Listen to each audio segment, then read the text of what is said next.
नेहमीच विविध नाविन्यपूर्ण उपक्रमांसाठी जिल्ह्यात चर्चेत असलेल्या सोमपूर तालुका बागलाण ग्रामपंचायतीने पुन्हा एकदा जिल्ह्यासमोर आदर्श निर्माण केला आहे.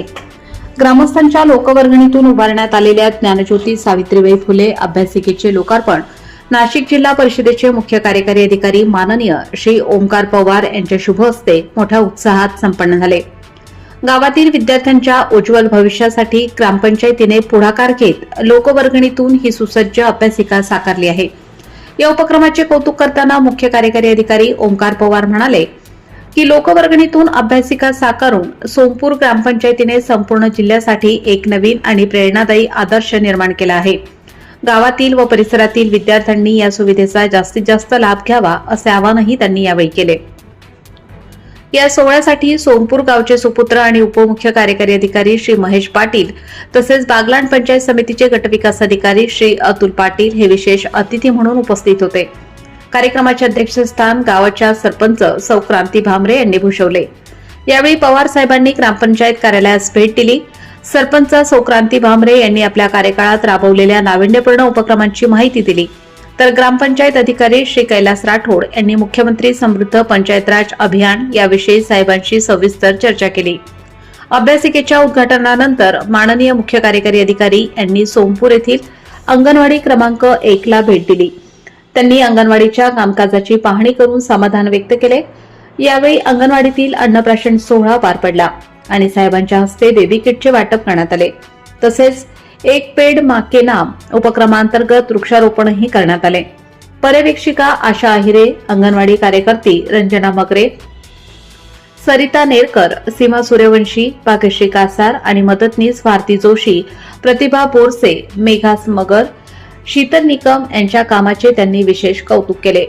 उपस्थिती आणि आभार. कार्यक्रमाचे सूत्रसंचालन प्राथमिक शिक्षक श्री घरटे सर यांनी केले तर प्रमोद बामरे यांनी उपस्थितांचे आभार मानले. या प्रसंगी जिल्हा परिषद शाळेचे मुख्याध्यापक, शिक्षक वृंद, उडान महिला संघ पदाधिकारी, अंगणवाडी सेविका, आशा सेविका, आरोग्य कर्मचारी, ग्रामपंचायत उपसरपंच, सदस्य, ग्रामपंचायत कर्मचारी, पत्रकार बंधू तसेच गावातील विद्यार्थी, महिला वर्ग आणि ग्रामस्थ मोठ्या संख्येने उपस्थित होते. प्रबंधभूमी महाराष्ट्र न्यूज साठी विशाल पच्छाव, जायखेडा. उपस्थित आपले जिल्हा परिषदेचे पाटील साहेब, आपले बीडीओ पाटील साहेब, सरपंच मॅडम आणि इतर उपस्थित मान्यवर, म्हणजे मला खूप आनंद होतो या गावात आल्यावर आणि हे सगळं बघून. आता ही जी मुलं बसलेत तसाच मी जेडपीच्या शाळेतच शिकलेलो, असा कार्यक्रम असला की मी पण असं बसलेलो असायचो. म्हणजे मुद्दा हा आहे की आपली झेडपीची मुलं किंवा आपली ग्रामपंचायतीच्या ज्या एजन्सीज आहेत, अंगणवाडी असतील, झेडपी असेल, ही म्हणायचा मुद्दा आहे की कुठेच कमी नाहीये. आणि जर जसा सोमपूरमध्ये ग्रामस्थांचा सपोर्ट आहे तसा जर प्रत्येक गावात सपोर्ट भेटला तर आपण कुठेच कमी पडणार नाही. इथलीच मुलं उद्या तुम्हाला परत अधिकारी झालेले जेडपीचे वगैरे दिसतील.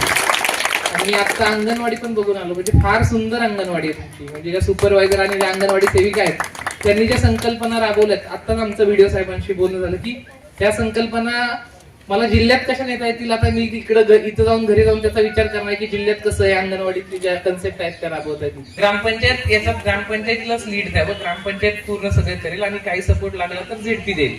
म्हणून आम्ही प्रत्येक गावाला 1-1 लाख रुपये ठेवले. तेव्हा आमचे पाटील साहेब म्हटले की आमच्या गावची जबाबदारी मी घेतो, आमचं गाव खूप ऍक्टिव्ह आहे आणि झेडपीचा 1 रुपया न घेता आम्ही लायब्ररी उभी करून दाखवतो. तेव्हा मी त्यांना म्हटलं लायब्ररी उभी करून दाखवली तर जिल्ह्यात आज आम्ही 500 लायब्ररी उभ्या करतोय, तर पहिलं उद्घाटनाला मी तुमच्या गावात येईल. तर आणि मी दिलेला आता असा शब्द पूर्ण केलेला आहे. आणि ग्रामस्थांना खूप खूप शुभेच्छा की त्यांनी एवढ्या कमी वेळात, म्हणजे 15 दिवस पण नसतील झाले आम्हाला हे सगळं एक्झिक्यूट करून. अजून काही ठिकाणी आमच्या सुरुवात पण व्हायची, तेवढ्यात तुम्ही ग्रामस्थ मंडळांनी एवढा सपोर्ट करून, गावातले बाकीचे लोक आहेत त्यांनी सपोर्ट करून ही लायब्ररी उभी केली. याबद्दल सर्वांचे मी स्वतः जेडपी कडून तुमचे धन्यवाद म्हणतो.